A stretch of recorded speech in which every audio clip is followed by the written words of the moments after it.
نحمدہ ونصلی علی رسولہ الکریم، اما بعد فاعوذ باللہ من الشیطان الرجیم، بسم اللہ الرحمن الرحیم۔ مشکوٰۃ المصابیح کی حدیث کا عنوان ہے نبی اطہر صلی اللہ علیہ وآلہ وسلم کا کثرت سے مسواک فرمانا۔ حضرت ابو ہریرہ رضی اللہ تعالیٰ عنہ بیان کرتے ہیں کہ سرکار دو عالم صلی اللہ علیہ وآلہ وسلم نے ارشاد فرمایا، اگر میں اپنی امت پر اس بات کو مشکل نہ جانتا تو مسلمانوں کو یہ حکم دیتا کہ وہ عشاء کی نماز دیر سے پڑھے اور ہر نماز کے لیے مسواک کریں۔ حضرت شریح ابن ہانی بیان کرتے ہیں کہ میں نے حضرت عائشہ رضی اللہ تعالی عنہا سے پوچھا کہ سرکار دو عالم صلی اللہ علیہ وآلہ وسلم جب اپنے گھر میں تشریف لاتے تو پہلے کیا کرتے؟ انہوں نے فرمایا کہ سب سے پہلے آپ صلی اللہ علیہ وآلہ وسلم مسواک کرتے۔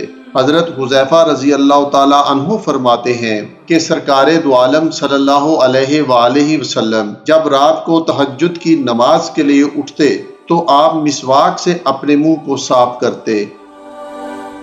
مشکوٰۃ المصابیح کی اگلی حدیث کا عنوان ہے 10 اہم ترین دین اسلام کے کام۔ حضرت عائشہ رضی اللہ تعالی عنہا بیان کرتی ہیں کہ سرکار دو عالم صلی اللہ علیہ وآلہ وسلم نے ارشاد فرمایا، 10 چیزیں فطرت میں سے ہیں، یعنی وہ 10 سنتیں جو انسانی جسم کی شکل و صورت سے تعلق رکھتی ہیں۔ وہ 10 دین کی باتیں یہ ہیں: نمبر 1، مونچھیں کترنا، داڑھی کو بڑھانا یا خطرے کرانا۔ نمبر 3، مسواک کرنا۔ نمبر 4، ناک میں پانی دینا۔ نمبر 5، ناخن کٹوانا۔ نمبر 6، انگلیوں کے جوڑ دھونا۔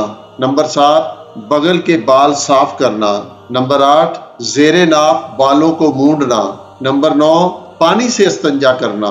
راوی کا بیان ہے کہ 10ویں چیز کو میں بھول گیا، ممکن ہے کہ وہ کلی کرنا ہو۔ اگلی احادیث کا عنوان ہے مسواک کی فضیلت۔ حضرت عائشہ صدیقہ رضی اللہ تعالیٰ عنہ بیان کرتی ہیں کہ سرکار دو عالم صلی اللہ علیہ وآلہ وسلم نے ارشاد فرمایا، مسواک منہ کو صاف کرنے والی اور رب کی رضامندی کا باعث ہے۔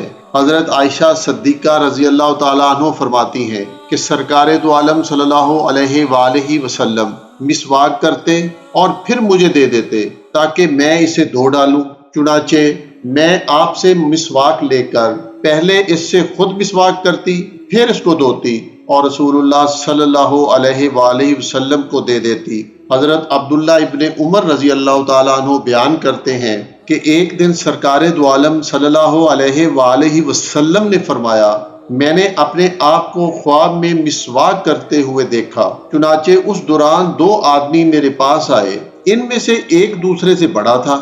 میں نے ان میں سے چھوٹے کو مسواک دے دی تو مجھے کہا گیا بڑے کو دے دو، چنانچہ میں نے بڑے کو دے دی۔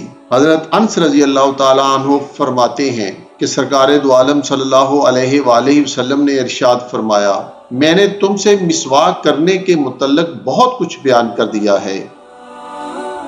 اگلی حدیث کا عنوان ہے مسواک کی فضیلت وحی سے ثابت ہے۔ ام المؤمنین حضرت عائشہ صدیقہ رضی اللہ تعالی عنہا کہتی ہیں کہ رسول اللہ صلی اللہ علیہ وآلہ وسلم مسواک کر رہے تھے۔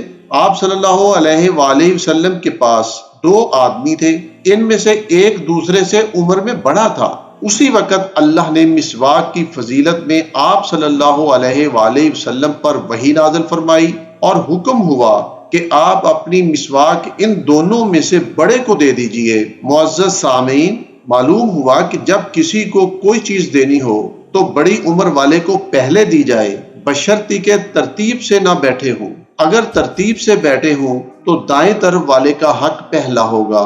وما علینا الا البلاغ المبین۔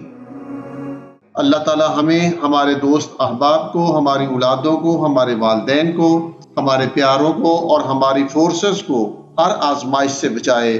اللہ پاک ہمارے اعضاء کو آخر تک بندگی کے لیے سلامت رکھے۔ اللہ ہمارے مرحومین کی بخشش فرمائے اور ہمارے پیاروں کی قبروں پر رحمت نازل فرمائے۔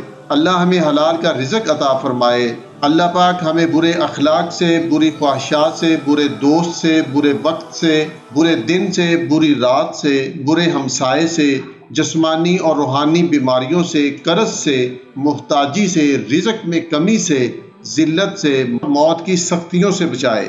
آخر میں میرے لیے خصوصی دعا کی التجا ہے کہ میرا پروردگار میری اس کاوش کو قبول کر کے اسے صدقہ جاریہ بنا دے اور میرا رب مجھ سے راضی ہو جائے۔ اللہم صلی علی سیدنا و مولانا محمد و علی آلہ و اصحابہ و اہل بیتہ اجمعین، الحمدللہ رب العالمین، آمین یا رب العالمین۔